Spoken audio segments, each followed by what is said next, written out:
Hello my dear friends, नमस्कार। मैं अंकित शर्मा स्वागत करता हूं। आज की वीडियो में हम बात करने वाले हैं उन टॉपिक्स के बारे में जो हमने टॉपिक्स कवर नहीं कर पाए थे। जैसे कुछ एक टॉपिक्स रह गए थे, हमने जो पार्ट फर्स्ट निकाला था। पार्ट फर्स्ट में 3 क्वेश्चन को अटेम्प्ट किया था और उससे पहला जो हमारा फाइल हमने आपको प्रोवाइड कराई थी, उस फाइल के अंदर में कुछ एक टॉपिक्स थे जो हमारे कंप्लीट हुए बिना रह गए थे। तो जो टॉपिक्स वहाँ नहीं थे उनको यहाँ पर लेकर आते हैं और ये जो है हम वेरी शॉर्ट क्वेश्चन लेकर आए हैं। इन वेरी शॉर्ट क्वेश्चंस को इस तरीके से डिज़ाइन किया गया है कि आप अगर कई बार ऐसा होता है कि लॉन्ग क्वेश्चन आ जाता है और उसको भूल जाते हैं, तो लॉन्ग अगर ये वेरी शॉर्ट क्वेश्चंस आपने याद कर लिए तो वो जो है आप लॉन्ग क्वेश्चन भी उनके आधार पर कर सकते हैं। ठीक है। और हाँ, एक बात और दोस्तों, कहते हैं कि इंसान की जो मजदूरी है वो ऊपर वाला भी नहीं रखता।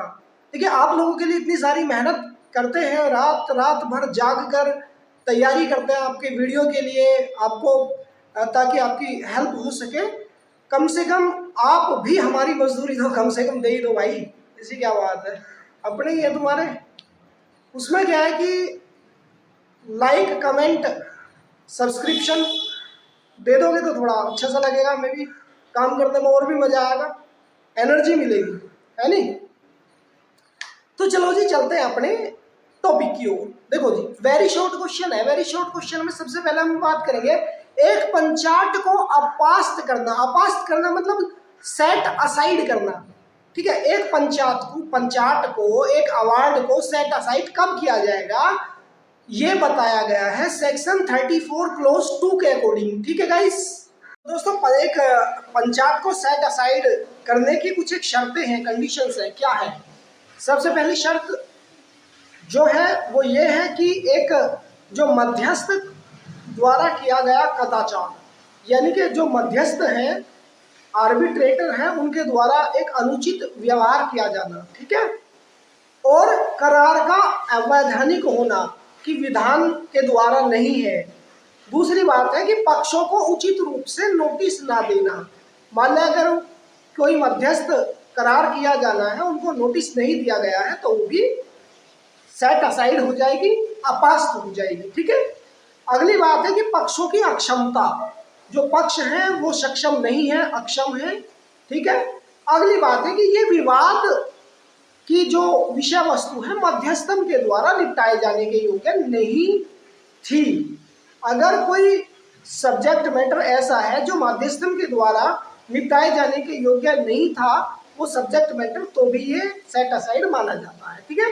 अब मैं बता दूं कि जैसे नॉर्मली जो न्यायालय द्वारा स्वप्रेरण से पंचाट को तभी अपास्त किया जा सकता है, कब? जब वह भारत की लोक नीति के विरुद्ध हो या निर्धारित सीमा अवधि के कारण पक्ष को सुनवाई का मौका न दिया गया हो।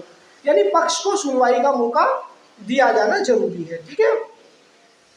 अब चलते हैं हम अपने दूसरे क्वेश्चन की ओर। अब जो पहला क्वेश्चन किया हमने सेट असाइड के कैसे किया जाता है, तो सेट असाइड में जो इसका एसेंशियल एलिमेंट है, यही इसका एसेंशियल एलिमेंट है। और अगर ये प्रश्न आ जाता है, हालांकि डिटेल में आप वहां देख सकते हैं, अगर ये क्वेश्चन आ जाता है तो इसको बना करके आप लिख सकते हैं, जो हमने अभी बताया है। ठीक है। अगला क्वेश्चन है कि मध्यस्थम करार को बताइए। मध्यस्थम करार यानी कि आर्बिट्रेशन एग्रीमेंट। ठीक है। जो आर्बिट्रेशन एग्रीमेंट है, इसको आर्बिट्रेशन एंड कॉन्सिलेशन एक्ट 1996 के सेक्शन 2 क्लोज 1 के अंदर में बताया गया है।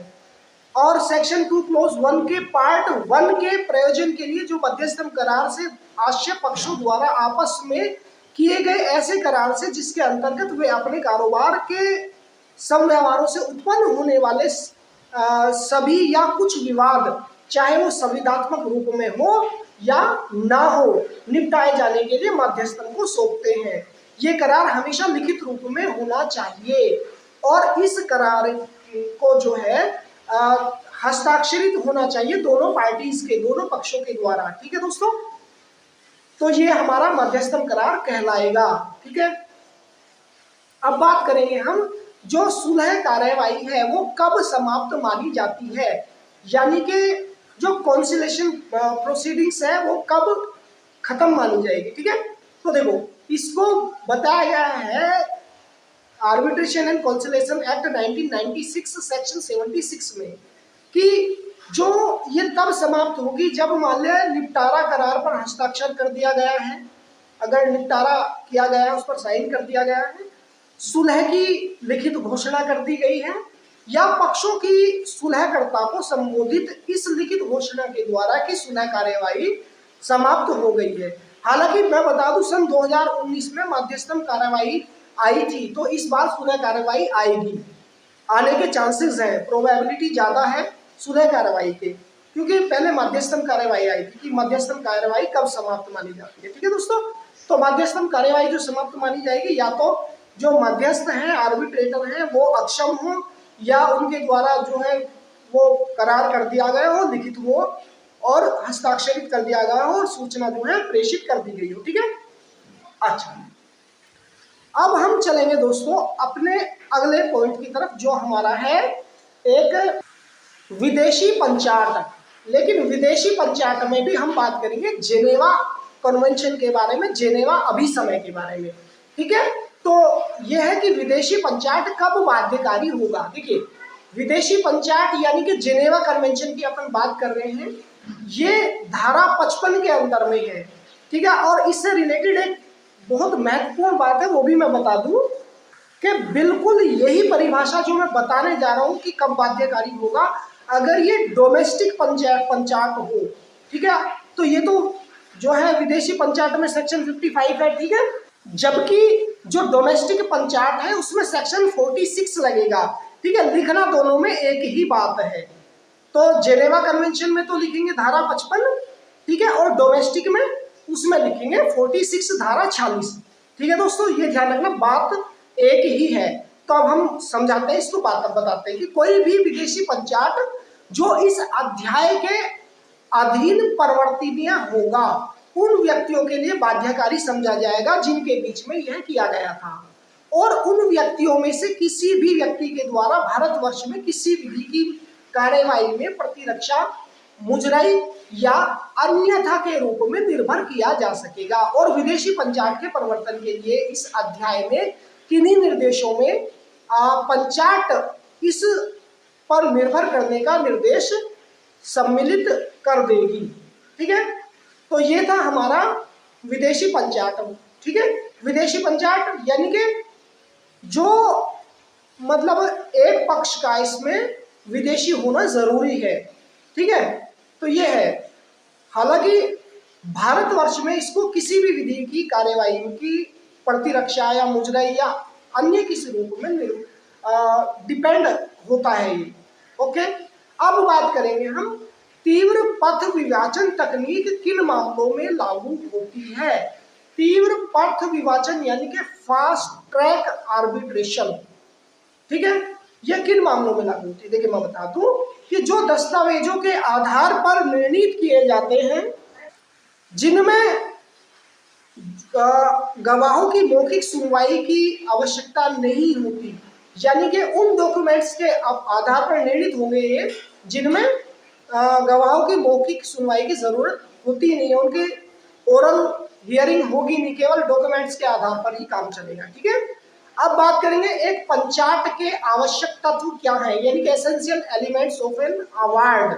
एक अवार्ड के जो एसेंशियल एलिमेंट है वो क्या क्या है। देखिए, सबसे पहला जो अवार्ड है, सबसे पहला जो एसेंशियल एलिमेंट है, इसको लॉन्ग में भी आप लिख सकते हैं, मध्यस्थम पंचाट का जो मध्यस्थम पंचाट का मध्यस्थम प्राधिकरण के सदस्यों द्वारा लिखित एवं हस्ताक्षरित होना।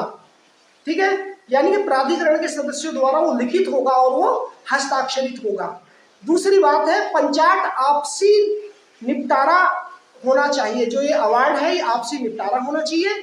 और तीसरा एसेंशियल एलिमेंट है पंचाट कारण युक्त होना चाहिए, यानी कि रीजनेबल होना चाहिए, कोई ना कोई कारण होना चाहिए। ठीक है, अगली बात है कि पंचाट निश्चित एवं अंतिम होना चाहिए, सर्टेनिटी एंड फाइनल होना चाहिए। ठीक है, और पांचवा एसेंशियल एलिमेंट है कि पंचाट का रजिस्ट्रेशन जो है वो नेसेसरी नहीं है, जरूरी नहीं होता। ठीक है, अब बात करेंगे हम अगले पॉइंट के बारे में, जो हमारा है कि मध्यस्थम के प्रकार है, यानी कि जो काइंड्स ऑफ आर्बिट्रेशन है वो क्या है। सबसे पहली बात है कि तदर्थ माध्यस्थम, तदर्थ माध्यस्थम का मतलब होता है अनौपचारिक आर्बिट्रेशन, यानी कि अनौपचारिक रूप से, या इसको कह सकते हैं कि जो नॉर्मली किया जाता हो, दो पार्टी के बीच में एक विवाद हो और उसको सामान्य तरीके से उसका हल निकाल दिया जाता हो, ठीक है। दूसरा एसेंशियल एलिमेंट है संविदात्मक मध्यस्थम। संविदात्मक मध्यस्थम में ये क्या होता है कि इसमें जो है दोनों पार्टियों का जो डिस्प्यूट्स है वो विदाउट न्यायालय के सुलझाया जाएगा। और अगली बात है, तीसरा एसेंशियल एलिमेंट है संस्थागत माध्यस्थम, यानी कि इंस्टीट्यूशनल आर्बिट्रेशन। इसमें क्या होता है कि इंस्टीट्यूशनल आर्बिट्रेशन के अंदर में दो पार्टीज जो है एक संस्था को अपॉइंट करेंगी जो ये निर्णय करेंगी कि हमने एक संस्था को ये विवाद सौंपना है और वो हमारा निपटारा करेगी, ठीक है। दोनों पार्टीज राजी होती हैं। अगली बात करेंगे संविधिक मध्यस्थम, ठीक है, यानी कि कॉन्स्टिट्यूशनल आर्बिट्रेशन। ये संविधान के अकॉर्डिंगली मतलब विधि के अनुसार मामलों को निपटाने का कार्य करती है। ओके, अब हम बात करेंगे दोस्तों अगला जो पॉइंट है उसके बारे में, जो कि है हमारा लोक अदालत में दिए गए पंचायतों की क्या प्रकृति है, यानी कि वो अवार्ड जो लोक अदालत में दिए जाते हैं उनकी नेचर के बारे में हम बात करेंगे।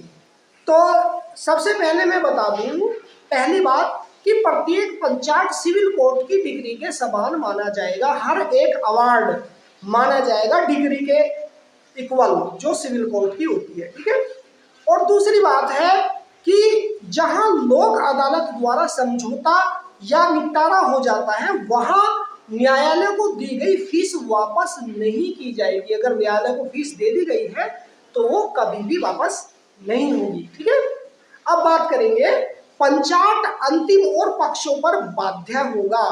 पंचायत जो है तो फाइनल होगा, अंतिम होगा, और जो है दो पक्षों पर, दोनों पार्टीज पर वो बाध्य होगा, बाउंडेड होगा, और इसके खिलाफ किसी भी न्यायालय में अपील नहीं की जा सकती।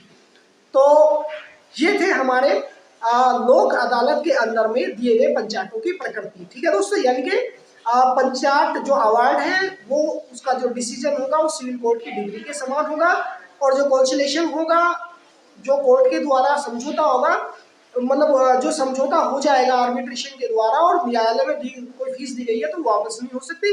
और तीसरी बात, ये दोनों पार्टीज पर जो है बाउंडेड होगा, बंधनकारी होगा, और उसके खिलाफ न्यायालय में अपील नहीं करी जा सकती, ठीक है दोस्तों। ये वीडियो हमारी वेरी इंपॉर्टेंट वीडियो है। दरअसल ये मान लो कि बस ये अमृत दे दिया आपको, सही है। अब बात करेंगे हम अगले टॉपिक के बारे में। अगला टॉपिक है जी हमारा मध्यस्थम करार पर करार के पक्ष की मृत्यु पर क्या प्रभाव पड़ता है। अगर कोई आर्बिट्रेशन हो जाता है तो उस पर किसी की मृत्यु होने पर उस पर क्या प्रभाव पड़ता है। 3 प्रभाव पड़ेंगे महोदय। पहला प्रभाव पड़ेगा कि करार समाप्त नहीं होगा। अगर एक पक्ष की मृत्यु हो जाती है तो उसके जो डिपेंडेंट है वो उस करार को वापस उठा सकते हैं, ठीक है। अगली बात है कि आदेश समाप्त नहीं होता, तो आर्बिट्रेशन का जो ऑर्डर होगा वो बिल्कुल भी समाप्त नहीं होगा, नल एंड वॉइड नहीं होगा, और कानून प्रवर्तन पर इसका कोई प्रभाव नहीं होता है। कानून प्रवर्तन पर भी इसका कोई प्रभाव नहीं होगा। अगला पॉइंट अपन बात करेंगे विदेशी मध्यस्थम किसे कहते हैं, ठीक है। जो फॉरेन आर्बिट्रेशन है उसके बारे में हम बात करेंगे। विदेशी माध्यस्थम से मतलब ही ये है, स्पीड तेज तो नहीं हो रही मेरी बोलने की, चलो स्लो करता हूँ। विदेशी माध्यस्थम से मतलब ये है कि वो निपटारा जो विदेशी भूमि में किया गया हो, वो आर्बिट्रेशन जो विदेश की धरती पर किया गया हो। दूसरी बात है कि विदेशी माध्यस्थम द्वारा किया गया हो, ठीक है, और जिसमें एक पार्टी विदेशी राष्ट्र हो, यानी कि एक पक्ष का होना विदेशी राष्ट्र, सही है। तो ये 3 कंडीशंस होंगी तो हमारा विदेशी माध्यस्थम कहलाएगा। ओके, अब बात करेंगे मित्रों अगला पॉइंट जो कि हमारा है राज्य विधिक सेवा प्राधिकरण के कार्य बताइए। देखिए, जो राज्य विधिक सेवा प्राधिकरण अधिनियम 1987 की धारा 7(1) है, उसके अनुसार सेवा प्राधिकरण का कर्तव्य होगा कि वो राष्ट्रीय विधिक सेवा अधिकरण की नीति और निर्देशों को लागू कराए और सेक्शन 2 क्लोज 1 के न होते हुए राज्य विधिक सेवा प्राधिकरण निम्न में से सभी या इनमें से कोई भी कार्य करेगी। कौन कौन से हैं वे निम्न वाले?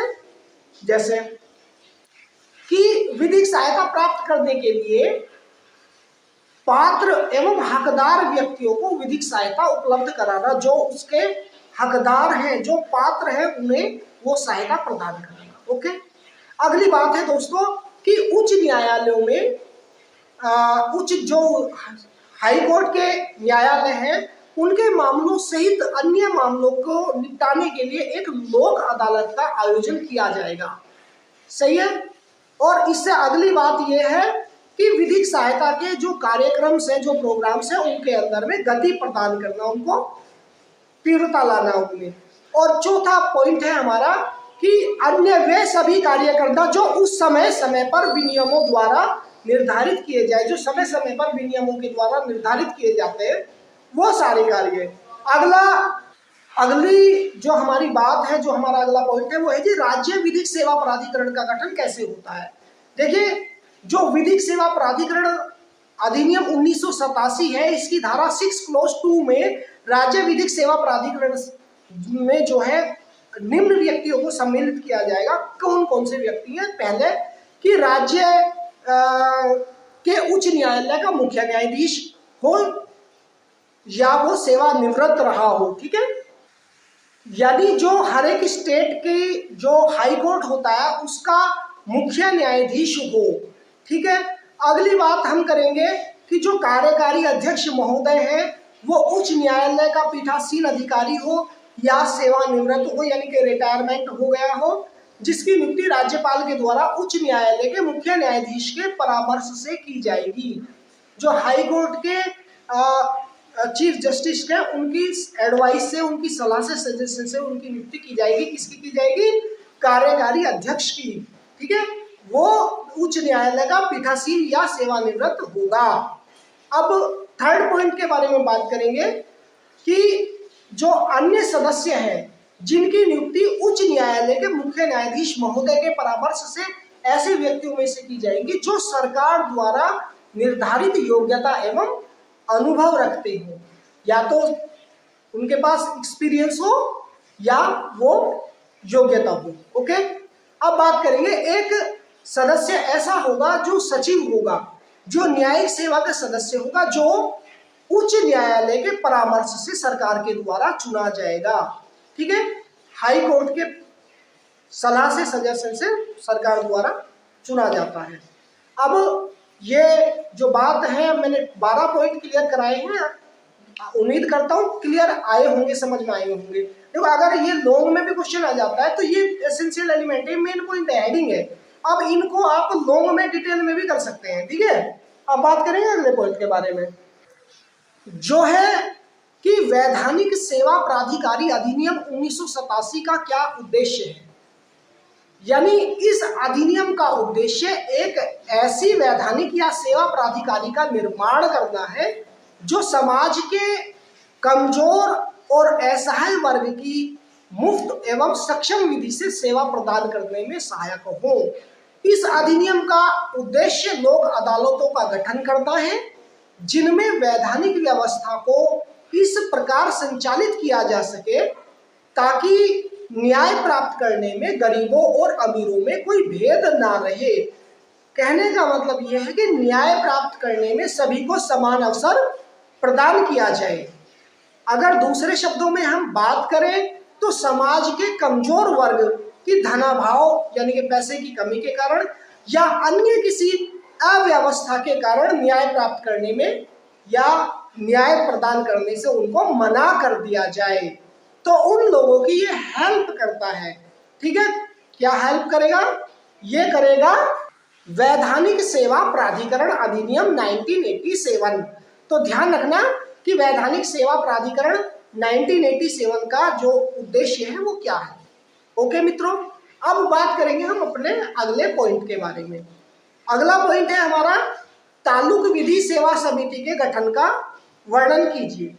तालुक विधि सेवा समिति, देखिए जो विधिक सेवा प्राधिकरण अधिनियम 1987 है उसका सेक्शन ए है जो कहता है कि नंबर 1, राज्य प्राधिकरण किसी ताल्लुक या मंडल या तालुकों और मंडलों के समूह के लिए समिति का गठन करेगी, जिसे ताल्लुक विधि से सेवा समिति के नाम से पुकारा जाएगा। बात नंबर 2 हम करेंगे। इस ताल्लुक समिति में पहली बात, इस समिति की अधिकारिता में कार्यरत एक वरिष्ठ व्यवहार न्यायाधीश होगा, जो वरिष्ठ व्यवहार न्यायाधीश होगा, जो समिति का पदेन अध्यक्ष भी होगा। और दूसरी बात, इसका सेकंड पॉइंट है कि ताल्लुक समिति के लिए उस सरकार के द्वारा नामांकित व्यक्ति आवश्यक संख्या के अन्य सदस्यों होंगे। मतलब जो ताल्लुक व्यक्ति के लिए उस सरकार के द्वारा नामांकित व्यक्ति होंगे वो आवश्यक संख्या में होंगे। मतलब उनकी नियुक्ति एक से ज्यादा की जा सकती है। ऐसे सदस्यों की योग्यता और अनुभव का निर्धारण उच्च न्यायालय के मुख्य न्यायाधीश के परामर्श के राज्य सरकार के द्वारा किया जाएगा। जो उच्च न्यायालय से परामर्श लेकर के राज्य सरकार के द्वारा किया जाएगा। तो 2 बात बताई थी हमने। पहला कि एक वरिष्ठ व्यवहार न्यायाधीश होगा जो समिति का पदेन अध्यक्ष होगा। दूसरा, जो नॉमिनेटेड पर्सन है, जो नामांकित व्यक्ति है, जितनी संख्या जरूरी है उतने सदस्य होंगे, ठीक है, जो अन्य सदस्य होंगे। और अब बात करेंगे इसके पॉइंट नंबर 3 के बारे में। ताल्लुक विधि सेवा समिति के जो कार्य और समिति के कार्यों और कर्तव्यों को सुचारू रूप से पालन करने के लिए समिति द्वारा आवश्यक संख्या में अधिकारियों और कर्मचारियों की नियुक्ति की जा सकेगी। जो ताल्लुक विधि सेवा समिति है, इसके कार्य और समिति के कार्यों और इनके कर्तव्यों को सुचारू रूप से चलाने के लिए समिति अपनी इच्छा पर डिपेंड कर सकती है कि कितने अधिकारी या कर्मचारियों की अपॉइंटमेंट करना है, कितनों की नियुक्ति करनी है, ये इस पर डिपेंड होता है मित्रों। अब अगले पॉइंट के बारे में बात करेंगे। अगला पॉइंट है हमारा ताल्लुक विधि सेवा समिति के कार्य। देखिए, जो ताल्लुक विधि सेवा समिति है इसके कार्य क्या है। विधिक सेवा प्राधिकरण अधिनियम 1987 की सेक्शन 11B के अकॉर्डिंग बात करें। पहले हमने बात किया था 11E के अनुसार, अब बात करेंगे 11B के अकॉर्डिंग। देखिए, ताल्लुक विधि सेवा समिति को ताल्लुक विधि में सेवा संबंधी गतिविधियों में समन्वय स्थापित करना होगा। जो कोऑर्डिनेशन है वो स्थापित करना होगा। बात नंबर 2, जो ताल्लुक विधि है उसमें सेवा समितियों को समय समय पर ताल्लुक मंडल में लोक अदालतें आयोजित करनी होंगी। और तीसरी बात है दोस्तों, वे अन्य सभी कार्य करने होंगे जो समय समय पर जिला विधिक सेवा प्राधिकरण द्वारा समुदेशित किए जाए। तो ये हमारी वीडियो यहाँ पर कंप्लीट होती है। इसमें शॉर्ट क्वेश्चन इस तरह से बताए गए हैं, आप लॉन्ग भी कर सकते हैं। और बाकी डिटेल आपको आर्बिट्रेशन की जो फाइल है उसमें बताई गई है। और इसके जो 3 पार्ट्स हैं वो हमने पार्ट 1 में डिफाइन किए हैं, पार्ट 2 कंप्लीट होता है। आशा करता हूँ दी गई जानकारी से संतुष्ट होंगे। अगर अच्छा लगे तो लाइक कमेंट जरूर कीजिए, कमेंट में बताएं कि भाई कैसा हो, और अच्छा लगे तो उसको शेयर भी कर देना, ठीक है। अब मैं अंकित शर्मा विदा लेता हूँ। नमस्कार, जय हिंद, बाय बाय।